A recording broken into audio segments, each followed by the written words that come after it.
하나님 아버지 은혜를 감사합니다. 오늘도 우리를 부르셨사오니 기도로 하나님께 나아갑니다. 온전히 하나님과 만나며 하나님의 뜻을 깨닫는 은혜의 시간이 되게 하옵소서. 예수님 이름으로 기도드립니다. 아멘. 찬송가 394장 하나님께 찬양드립니다.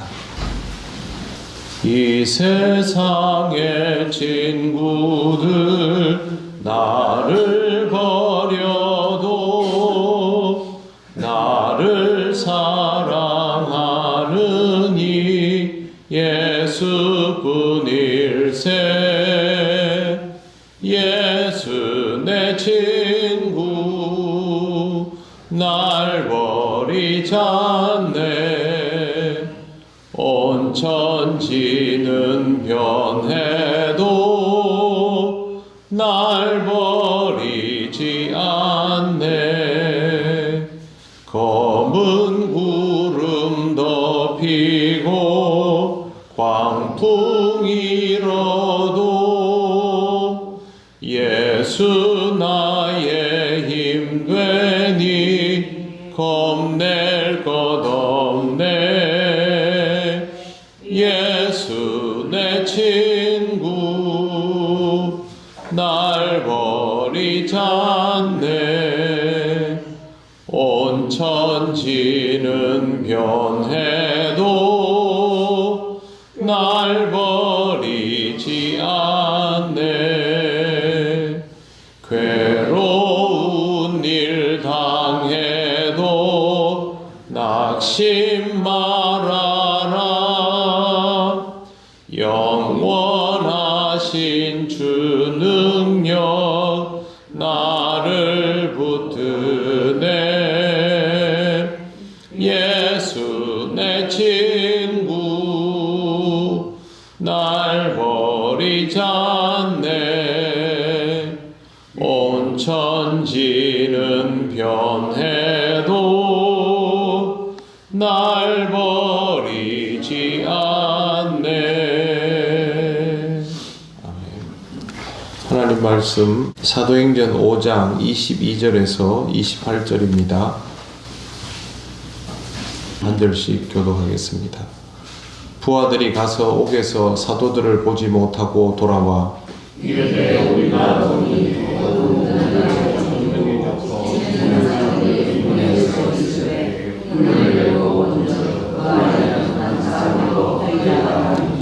성전 맡은 자와 제사장들이 이 말을 듣고 의혹하여 이 일이 어찌 될까 하더니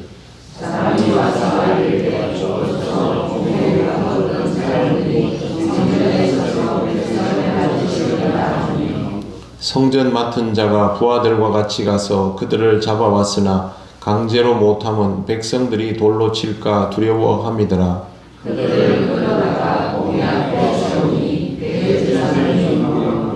같이 읽겠습니다. 이르되 우리가 이 이름으로 사람을 가르치지 말라고 엄금하였으되 너희가 너희 가르침을 예루살렘에 가득하게 하니 이 사람의 피를 우리에게로 돌리고자 함이로다. 아멘. 사도들을 공회원들 앞에 세워서 재판받게 하려던 대제사장들의 계략은 수포로 돌아갔습니다. 부하들이 옥에 가서 사도들이 없어진 것을 알게 된 것입니다. 있을 수 없는 일이죠. 23절에 보시면 이르되 우리가 보니 옥은 든든하게 잠기고 지키는 사람들이 문에 서 있으되 문을 열고 본즉 그 안에는 한 사람도 없더이다 하니 감옥은 여전히 든든히 잠겨 있고 문 앞에 있는 보초들도 그대로 있는데 제자들은 이미 그곳을 벗어나 있었던 것입니다. 성전 수비대장과 제사장은 이 말을 듣고도 믿을 수가 없었습니다.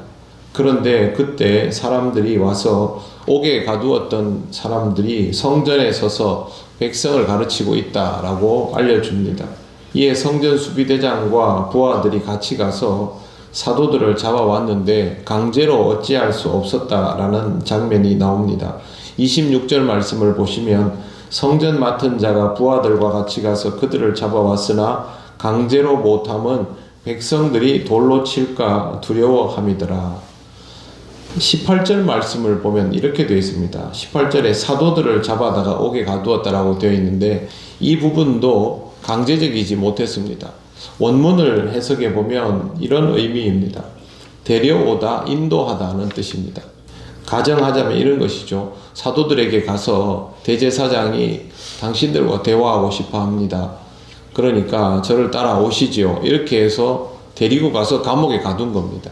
그게 18절 말씀이고 26절 말씀도 강제로는 데리고 가지 못하고 아까와 비슷한 방식으로 또 한 번 그렇게 하는 거죠. 이번에는 좀 다르겠죠. 좋은 말로 할 때 따라와라 뭐 이 정도가 되었을 것입니다.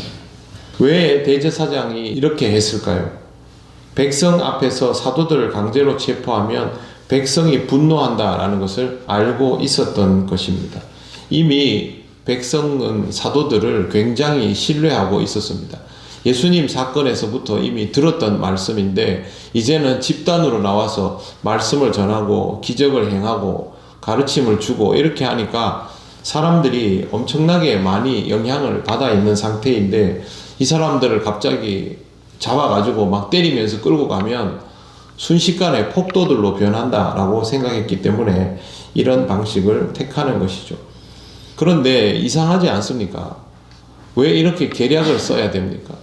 계략을 써야 한다는 말은 그만큼 정당하지 못하다라는 것이죠. 대제사장이라는 사람이 계략을 써서 불법으로 체포하고 그 다음에 공회원들 앞에 데리고 가서 여기에서부터는 공식적인 재판이 되겠죠. 체포는 불법인데 재판은 합법이다라고 해서 재판을 해서 판결을 내리면 그걸로 예수님한테 했던 방식 그대로 적용을 해서 또 그렇게 할 심산인 것이죠. 여러분이 대제사장이다. 그리고 여러분의 위치가 혹시 위협받을 수 있다 하면 여러분은 이런 일을 할 배짱이 있습니까? 이런 것들을 감행하겠습니까? 누군가를 법적인 절차를 제대로 거치지도 않고 잠시 보자라고 해서 불러다 놓고 감옥에 넣어놓고 재판해가지고 그 사람을 태형을 하거나 아니면 처형을 하거나 그럴 만한 배짱이 있습니까? 감히 하나님을 믿는 자로서 이런 것들을 생각할 수 없습니다. 그런데 하나님과 독대하기 위해서 지성소로 들어가는 대제사장이라는 사람들이 이런 판단과 행동들을 하고 있다라는 것은 그만큼 그들이 하나님을 전혀 의식하지 않고 있다라는 뜻입니다. 혹시 이것이 하나님을 향한 열심이 아닌가라고 생각할 수도 있지만 이 모든 것의 출발은 17절에 나와 있는 것처럼 그들의 시기심 때문입니다. 하나님 앞에 불경하다고 그러는 것이 아닙니다. 자신들의 영향력인 곳에 직접 들어와서 자신들이 가지고 있는 것보다 더 위력적으로 영향력을 행사하기 때문에 그것에 대한 시기심을 가지고 이렇게 하는 것이죠. 기어이 다시 한번 사도들을 데리고 왔습니다. 27절 그들을 끌어다가 공회 앞에 세우니 대제사장이 물어 이제부터는 신문에 들어갑니다. 28절 보십시오. 이르되 우리가 이 이름으로 사람을 가르치지 말라고 엄금하였으되 원문은 이렇게 되어 있습니다. 우리들은 너희에게 이 이름으로 가르치지 말라는 명령을 명령하지 않았느냐. 굉장히 엄하게 경고를 했다는 것이죠. 법적으로는 문제가 없는 행동이라도 그들이 한번 이렇게 경고를 했으면 들었어야 한다라는 뜻입니다. 그러나 사도들은 듣지 않았습니다. 들을 수가 없었습니다. 대제사장의 강압적인 명령보다는 하나님의 명령이 더 우선되는 것이 사도이기 때문에 그렇습니다. 그런데 28절 중반에 보십시오. 너희가 너희 가르침을 예루살렘에 가득하게 하니 많은 영향을 미쳤다는 뜻인데 그 다음에 보십시오. 이 사람의 피를 우리에게로 돌리고자 함이로다.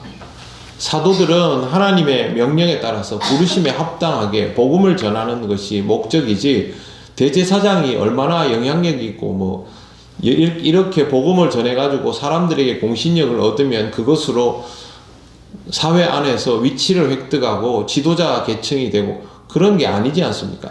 그냥 복음을 전하는 것이 전부인데 이 대제사장들이 이렇게 받아들입니다. 이 사람의 피를 우리에게로 돌리고자 함이로다. 자신들을 공격하기 위해서 예수님을 죽인 대가를 치르게 하려고 보복하는 심정으로 이렇게 전하고 다니는 것이다. 라고 받아들이는 것입니다. 정말 완벽하게 인간적이지 않습니까? 신앙이라고는 털끝만치도 없는 사람들입니다. 그들은 지금 이 예수님께서 주셨던 가르침, 그리고 사도들에게서 이어지고 있는 이 가르침이 구약 성경 말씀에 대한 어떤 해석인지, 구약 성경을 다시 한 번만 더 들여다보고 깊이 있게 바라보면 예수님이 다른 것들을 이야기한 것이 아니라 율법의 원래 의미들을 해석했다라는 것임을 금방 알 수 있고, 실제로 일반 회중들은 예수님의 가르침을 들으면서 그걸 받아들이고 있는데, 어떻게 이 사람들은 성경을 그렇게 잘 아는 사람들이 사도들의 반복적인 가르침에 대해서 성경적으로는 조금도 받아들이지 않습니다. 그냥 우리한테 보복하려고, 그러면 예수님의 출현도 권력 때문이라고 받아들이는 것이죠. 저 사람이 나와서 저렇게 사람들에게 가르침을 주고 기적과 능력을 행하고 사람들에게 영향력이 생기면 저 사람이 마음만 먹으면 이 사회를 완전히 독점할 수 있다, 이 나라도 독점할 수 있다, 그러면 우리는 끝이다, 이런 식이죠. 신앙이 없는 사람은 신앙적으로 반응할 수가 없습니다.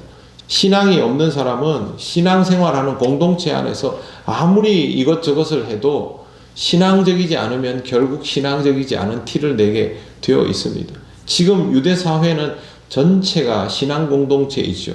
그런데 이 신앙 공동체의 수장의 사람들, 그리고 매번 지성소에 들어가서 유대 민족을 대표해서 하나님과 독대한다는 사람들이 이 정도밖에 안 되는 것입니다.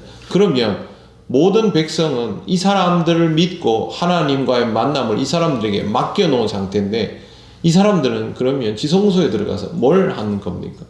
하나님과의 만남이 없는 사람들인데.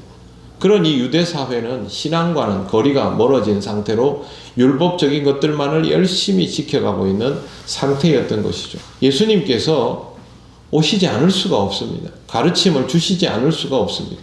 사도들이 목숨을 걸고 복음을 전하지 않을 수가 없습니다. 세상이 죄와 악으로 가득 차고 신앙이 있어야 할 사람, 다른 사람보다 신앙의 모범이 되어야 될 사람들이 이 정도라면 결국에는 모든 사람이 죄를 범하였으며 하나님의 영광에 이르지 못하더니 그 말씀 그대로인 것이죠. 신앙생활을 하는 우리는 우리 자신이 신앙적인가를 항상 돌아보아야 합니다. 신앙적이지 못하다면 우리의 삶은 결국 여러 부분에서 신앙적이지 않은 모습들을 드러낼 수밖에 없습니다. 하나님 앞에서 그러한 모습들은 전혀 신앙적으로 유익이 없습니다. 나는 사도들처럼 두려움이 가득한 상황 속에서도 사명을 따라 살아가는 사람인가? 아니면 하나님에 대한 실체적인 경험은 없는 종교인으로 살아가는 사람인가를 항상 돌아보시고 매일매일 시작되는 기도의 자리를 통하여 하나님께 묻고 들으시며 신앙의 자리를 건강하게 지켜나가시기를 바랍니다. 기도드리겠습니다. 하나님 감사합니다. 오늘 말씀을 보면서 대제사장들을 보며 참 안타까운 마음이 듭니다. 혹시 하나님 아버지, 우리가 신앙생활을 하면서도 신앙적이지 못한 것들로 가득 차 있지는 않은지 돌아봅니다. 다시 한번 우리의 모든 것들을 하나님 앞에 내려놓고 조명받게 하시고 신앙으로 사라지는 우리들이 되게 하여 주시옵소서. 오늘도 주의 말씀을 기억하며 주님이 허락하신 길을 갈 수 있는 우리가 되기를 원하오니 성령 하나님 역사하여 주옵소서. 감사드리며 예수님 이름으로 기도드립니다. 아멘. 하늘에 계신 우리 아버지, 아버지의 이름을 거룩하게 하시며 아버지의 나라가 오게 하시며 아버지의 뜻이 하늘에서와 같이 땅에서도 이루어지게 하소서. 오늘 우리에게 일용할 양식을 주시고 우리가 우리에게 잘못한 사람을 용서하여 준 것 같이 우리 죄를 용서하여 주시고 우리를 시험에 빠지지 않게 하시고 악에서 구하소서. 나라와 권능과 영광이 영원히 아버지의 것입니다. 아멘.